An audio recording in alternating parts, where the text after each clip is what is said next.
পঞ্চগড়ে 2 ছেলেসহ মাকে কুপিয়ে হত্যা করেছে দুর্বৃত্তরা। বৃহস্পতিবার রাতে আটোয়ারী উপজেলার বলরামপুর ইউনিয়নের দলুয়া গ্রামে এই ঘটনা ঘটে।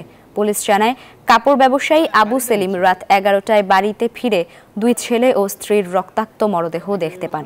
তার চিৎকার শুনে প্রতিবেশীরা ছুটে এসে পুলিশে খবর দেয়। পরে ঘটনাস্থল থেকে মরদেহ উদ্ধার করা হয়। নিহতদের ধারালো অস্ত্র দিয়ে কুপিয়ে হত্যা করা হয়েছে।